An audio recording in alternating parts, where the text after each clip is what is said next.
other groups pulled Arthur aside, and this group is working on a project called More Than a Meal. Tell us about it. More Than a Meal is basically a service that helps coordinators of families who have a need. So, for instance, if you have a family member or a friend that has just gone through cancer treatment or has just had a family member die, and you want to help coordinate meal delivery to this person, you want to get your friends and your community involved in delivering meals, and you want a way to organize that information, who's going to deliver what meals, and you want to eliminate the problem of no meals being delivered on one day or too many meals of the same kind. You don't want lasagna for 5 days. So our service is basically a website that helps the coordinator organize and manage all this kind of stuff. Okay, one of the questions that immediately is coming to mind with me is that I recently lost a family member.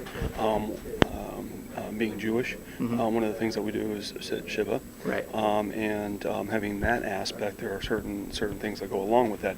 How are you guys addressing, or are you addressing the religious followings and beliefs of certain groups with the website and how the food's presented, prepared, delivered, all that? Right, absolutely, and that's certainly an issue. And even outside the scope of religious services, people have dietary restrictions just in general. People even have favorite foods or foods that they dislike, and so we're allowing them to specify these restrictions or preferences or favorites so that the volunteers, the families and friends that decide, I want to provide a meal, they can see, well, they really don't like spicy food, so I'm not going to cook them anything spicy, or they have to keep kosher, so we have to observe that dietary regulation. So how are you guys broken out right now? I mean, behind us we see everybody kind of working, this group over here, Absolutely. some people behind.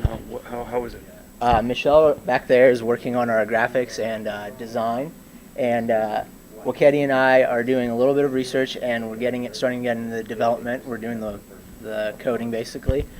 We've got Mac back there helping us with the development, setting up the repository and stuff, and we've got our business team and user experience team right here that are working on the business model and coming up with page flows and how the user experience is going to work.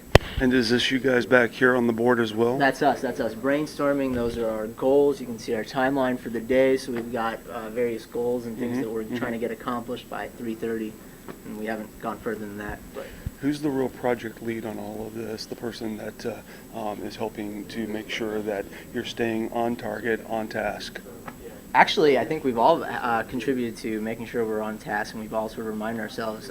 Stephen is certainly it was his idea originally, so he's kind of corralling us all together, and we can look to him for management support, I suppose.